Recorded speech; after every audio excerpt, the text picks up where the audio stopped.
یہ ہے وقت میڈیا۔ انجمن زینت الاسلام کے زیر اہتمام ضلع ہریدوار کے مطلوب پورہ میں 16 فروری 2024 کو ایک شام قاری خوشنود کے نام عنوان سے ایک محفل نعت و اصلاح معاشرہ کے پروگرام کا انعقاد کیا گیا۔ اس پروگرام کے روح رواں رہے انجمن ہاضہ کے نائب صدر قاری محمد خوشنود صاحب، جن کے شانہ بشانہ ساتھ رہے انجمن ہاضہ کے صدر اعلیٰ مولانا آفتاب عالم صاحب قاسمی، انجمن ہاضہ کے بانی قاری محمد جواد صاحب قاسمی، انجمن ہاضہ کے سیکریٹری مفتی شاہر الدین صاحب قاسمی و انجمن ہاضہ کے جملہ ممبران۔ السلام علیکم ورحمۃ اللہ وبرکاتہ۔ وعلیکم السلام ورحمۃ اللہ۔ اعوذ باللہ من الشیطان الرجیم۔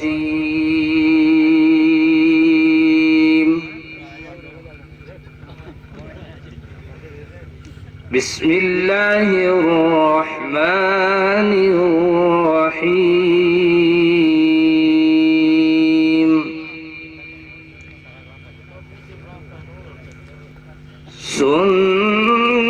سنت من قد ارسلنا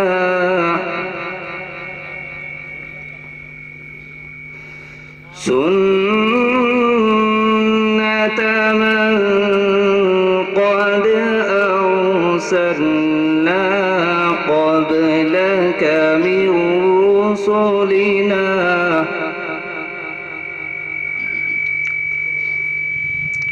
سنت من قد أرسلنا قبلك من رسلنا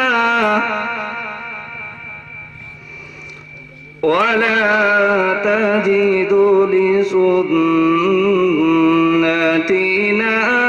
تحويلا۔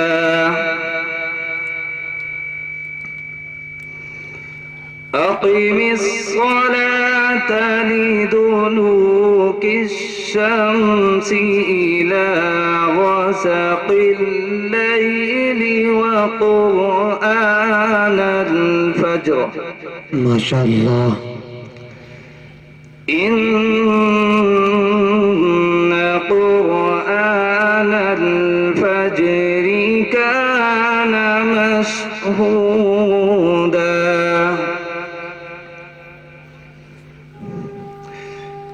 سنت من قد أرسلنا قبلك من رسلنا ماشاء اللہ۔ ولا تجد لسنتنا تحويلا۔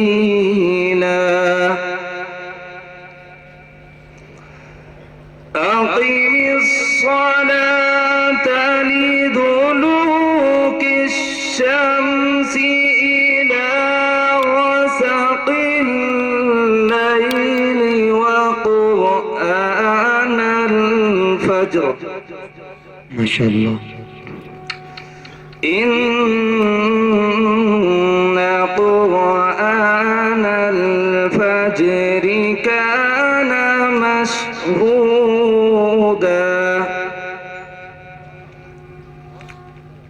ومن الليل فتهجد به نافلة لك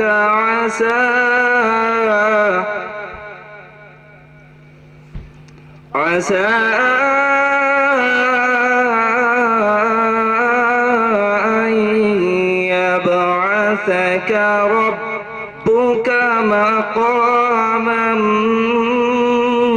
محمودا على صدق وأخرجني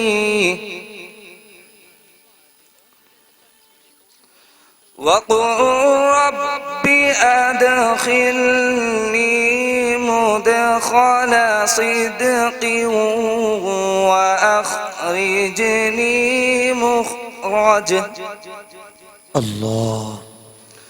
مخرج صدق واجعل لي من لدنك سلطانا نصيرا اللهم زد فزد وقل رب أدخلني مدخل صدق وأخرجني مخرج صدق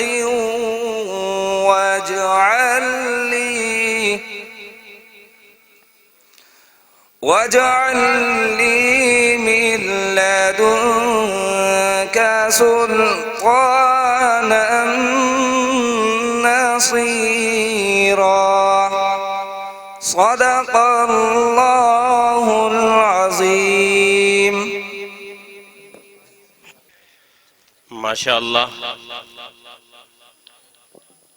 یہ تھے جناب قاری حسین احمد صاحب دامت برکاتہم العالیہ، جو بڑے ہی عمدہ انداز کے اندر قرآن کریم کی تلاوت سے اس محفل کا آغاز کر رہے تھے. الحمدللہ وقت کی قلت دامن گیر ہے، ورنہ من تو یہ چاہتا تھا کہ حضرت قاری صاحب کو اور کافی دیر تک سنا جائے، کہ صحراؤں میں جنگلوں میں بیابان میں پڑھو، صحراؤں میں جنگلوں میں بیابان میں پڑھو، مینار گر چکے ہیں میدان میں پڑھو. صحراؤں میں جنگلوں میں بیابان میں پڑھو، مینار گر چکے ہیں میدان میں پڑھو. اور یہ نجومی تمہیں کیا بتائیں گے، اور یہ نجومی تمہیں کیا بتائیں گے، کل ہونے والا کیا ہے یہ قرآن میں پڑھو. یہ تھے جناب قاری صاحب. تو حضرات گرامی، اللہ رب العزت والجلال کی حمد و سرائی کے بعد میں شفیق خان، وقت میڈیا کے لیے مطلب پور ضلع ہریدوار سے